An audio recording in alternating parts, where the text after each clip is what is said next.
Bismillahirrahmanirrahim. Assalamualaikum warahmatullahi wabarakatuh. Perkenalkan, nama saya Sujan Waharta Mulyono. Hari ini saya akan mencoba menjelaskan terkait perbedaan antara bank syariah dan bank konvensional. Mari kita simak apa perbedaan dari bank syariah dan bank konvensional. Sebelum masuk ke perbedaan, bahwasanya semua lembaga keuangan syariah yang ada di Indonesia, bahkan yang ada di dunia saat ini, sumber hukum utamanya itu ada dua, yakni Al-Quran dan hadis. Al-Quran dan hadis ini menjadi pedoman bagi pelaku ekonomi syariah yang ada di dunia, termasuk juga ada di Indonesia, dalam menjalankan kegiatan operasional dari lembaga keuangan syariah. Satu hal yang sangat menjadi konsen dengan adanya lembaga keuangan syariah yang ada saat ini, yaitu adalah adanya larangan riba yang ada di Al-Quran. Sebenarnya larangan riba yang ada di Al-Quran ini turunnya secara bertahap, tidak serta-merta riba tersebut turun dan mengharamkan praktek riba pada saat itu. Riba ini turun secara 4 tahap. Tahap pertama di dalam surat Ar-Rum ayat ke-39. Kemudian tahap kedua ini di surat An-Nisa ayat ke-160. Di tahap ketiga di surat Al-Imran ayat 130, dan di tahap keempat di surat Al-Baqarah di 278-279. Bahwasanya dengan adanya larangan riba ini menjadi cikal bakal adanya lembaga keuangan syariah yang ada di dunia saat ini, khususnya juga yang ada di Indonesia. Di dalam surat Al-Baqarah ayat 278 hingga 279 ini merupakan ayat terakhir dari 4 tahap pelarangan riba. A'udzubillahi minasyaitonirrajim. Ya ayyuhalladzina amanu taqullaha wa dharu ma baqiya minar riba in kuntum mu'minin. Hai orang-orang yang beriman, bertakwalah kepada Allah dan tinggalkanlah sisa riba jika kamu orang-orang yang beriman. Kemudian di ayat ke-278 Allah berfirman, fa illam taf'alu fa'dzanu biharbin minallahi wa rasulih wa in tubtum falakum ru'usu amwalikum la tadlimuna wa la tuzlamun. Maka jika kamu tidak meninggalkan sisa riba, maka ketahuilah bahwa Allah dan Rasulnya akan memerangimu. Dan jika kamu bertaubat dari mengambil riba, maka bagimu pokok hartamu. Kamu tidak menganiaya dan tidak pula dianiaya. Ini merupakan dasar hukum hadirnya lembaga keuangan syariah yang ada di dunia, khususnya juga ada di Indonesia. Dengan maksud lembaga keuangan sebelumnya, sebelum adanya lembaga keuangan syariah, praktek-praktek keuangan yang ada saat itu berbasis dengan riba, sehingga untuk mengakomodir kebutuhan umat muslim dibentuklah lembaga keuangan yang berbasis bebas riba. Kemudian kita lanjut ke landasan bank syariah yang ada di Indonesia. Sekilas terkait sejarah terbentuknya landasan hukum bank syariah yang ada di Indonesia. Pada tahun 1990 MUI memprakarsai sebuah kelompok kerja bahwasanya butuh sebuah lembaga keuangan syariah yang ada di Indonesia, khususnya di Indonesia, untuk mengakomodir kebutuhan-kebutuhan dari umat muslim. Kemudian setelahnya terbit Undang-Undang Nomor 7 Tahun 1992. Bank syariah pada masa ini masih berbentuk bank perkreditan rakyat. Kemudian 6 tahun selanjutnya hadirlah Undang-Undang Nomor 10 Tahun 1998, di mana undang-undang ini adalah penyempurnaan terhadap peraturan perundang-undangan sebelumnya. Kemudian terbit lagi peraturan yang terbaru terkait bank syariah, yakni Undang-Undang Nomor 21 Tahun 2008. Undang-Undang Nomor 21 Tahun 2008 ini merupakan undang-undang penyempurna dari undang-undang sebelumnya, yakni Undang-Undang Nomor 10 Tahun 1998. Undang-undang ini merupakan landasan hukum bank syariah yang ada di Indonesia terkait operasional dan sebagainya. Kemudian kita lanjut, apa sih perbedaan antara bank syariah yang ada di Indonesia dengan bank konvensional yang ada di Indonesia ini? Saya akan menjelaskan secara umum apa itu perbedaannya. Yang pertama adalah terkait penyaluran dana. Pada bank syariah, penyaluran dananya, investasinya harus pada usaha-usaha yang halal. Sedangkan bank konvensional, penyaluran dananya menggunakan prinsip bebas nilai. Maksudnya seperti apa? Di bank syariah sudah menjadi pedomannya bahwasanya dana yang diinvestasikan itu harus kepada usaha-usaha yang halal. Contohnya, usaha-usaha yang tidak mengandung unsur maisir, gharar, maupun riba. Dan usaha-usaha yang tidak bertentangan dengan syariat Islam, itu boleh diberikan pembiayaan. Sedangkan usaha-usaha yang bertentangan dengan syariat Islam, hukum Islam, maka itu tidak diperkenankan untuk dibiayai. Contohnya adalah usaha minuman keras. Apabila ada seorang nasabah yang datang ke bank syariah untuk mengajukan pembiayaan usahanya, di mana usahanya tersebut adalah minuman keras, maka bank syariah tidak bisa memberikan pembiayaan. Contoh lagi usaha-usaha yang tidak bisa bank syariah berikan adalah usaha perjudian dan sebagainya. Sedangkan bank konvensional dalam memberikan kreditnya umumnya menggunakan prinsip bebas nilai. Artinya selama itu bisa memberikan profit kepada bank konvensional, itu bisa diberikan kredit oleh bank konvensional. Kurang lebih terkait prinsip bebas nilai seperti itu.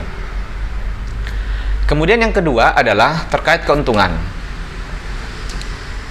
Di bank syariah, keuntungannya yang diambil itu dari berbagai sumber. Yang pertama dari bagi hasil.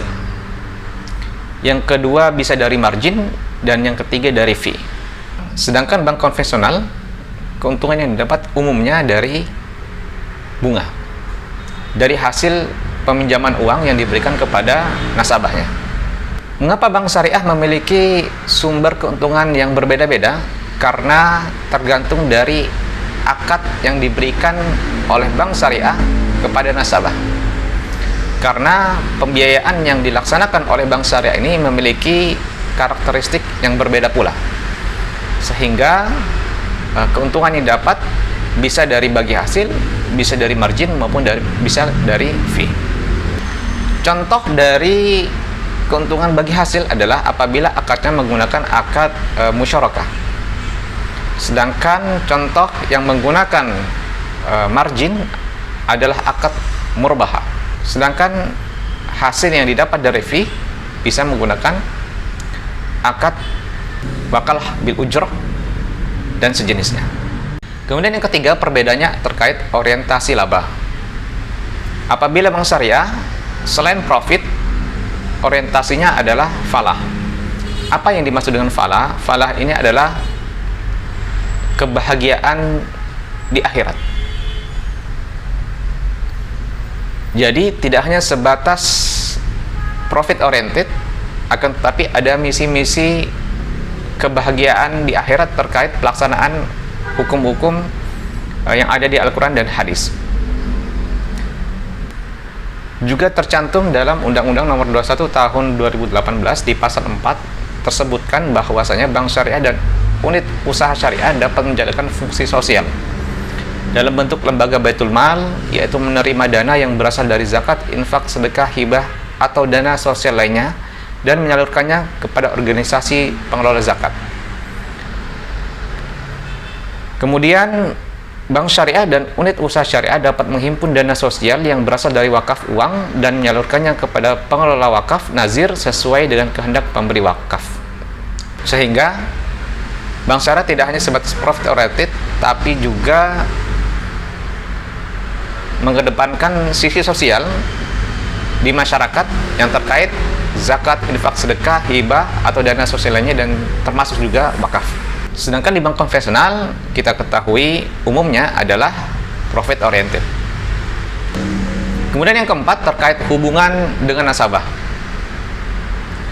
Bank syariah hubungannya dengan nasabah ini bisa beragam tergantung dengan akad yang diberikan. Bisa kemitraan, bisa penjual pembeli, bisa sewa menyewa. Sedangkan bank konvensional umumnya hubungan dengan nasabah antara hanya sebatas debitur dan kreditur. Mengapa bank syariah bisa berbentuk kemitraan, bisa berbentuk penjual pembeli, bisa berbentuk sewa menyewa? Tergantung dari akadnya. Contohnya, apabila kemitraan, maka akad yang digunakan adalah akad syirkah, bisa mudharabah, bisa musyarakah. Sedangkan hubungan dengan nasabah antara penjual dan pembeli, akad yang digunakan umumnya akad jual beli, contohnya adalah murabahah. Sedangkan akad sewa menyewa dengan nasabah bisa menggunakan akad ijarah. Sehingga hubungan dengan nasabah ini bisa berbeda-beda, tidak hanya sebatas satu jenis, namun berdasarkan akad yang diberikan.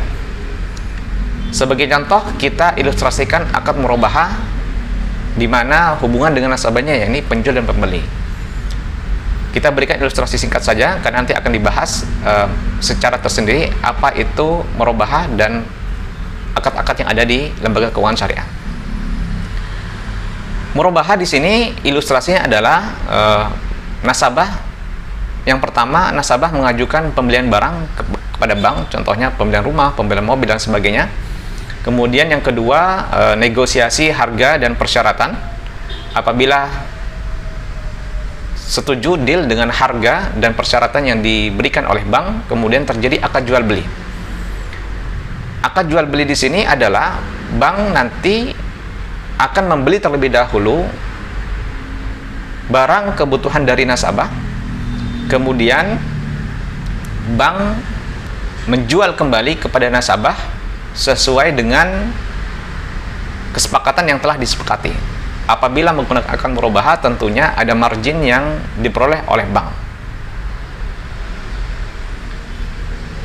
Kemudian bagaimana jika skemanya adalah kemitraan? Skema kemitraan bisa menggunakan akad musyarakah.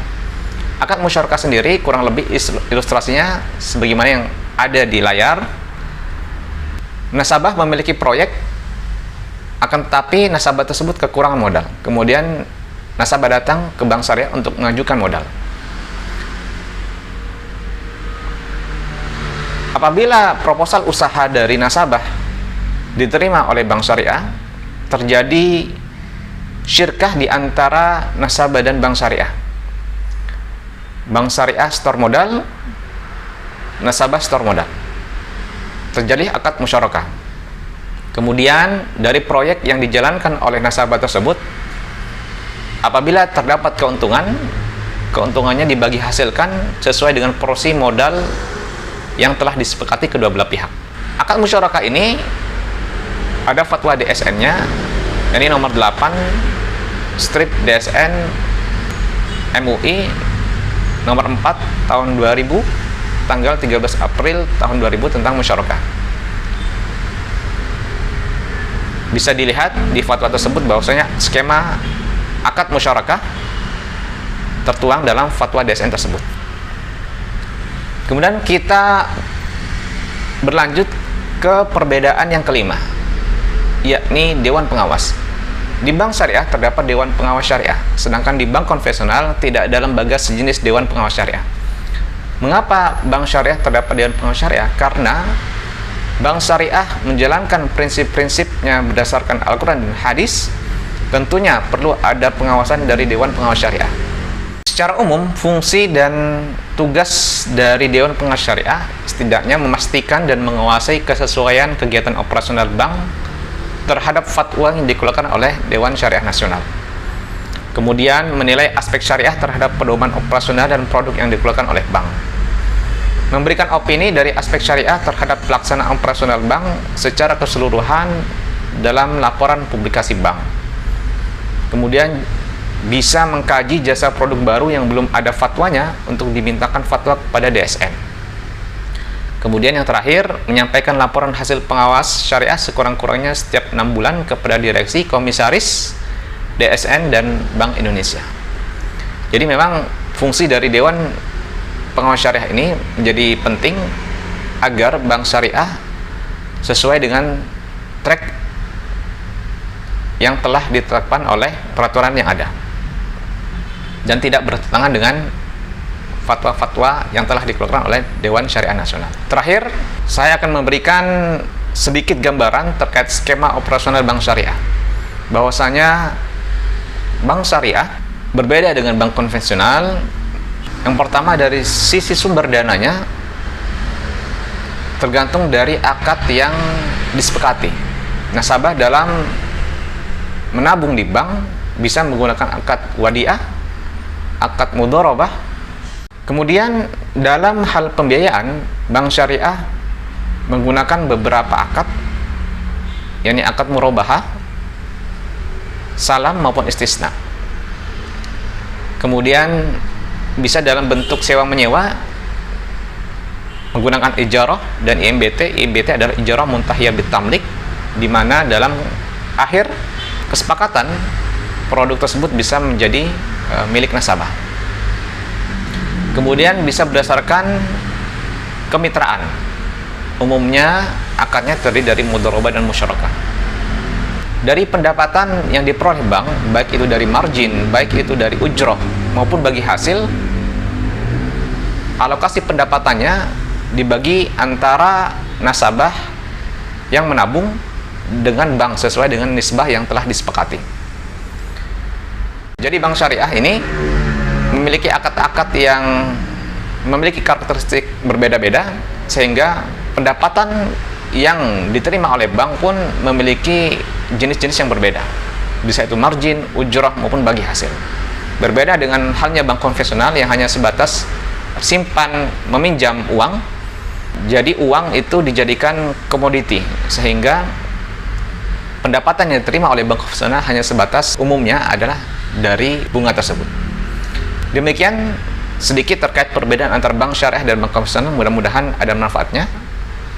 Kurang lebihnya mohon maaf. Assalamualaikum warahmatullahi wabarakatuh.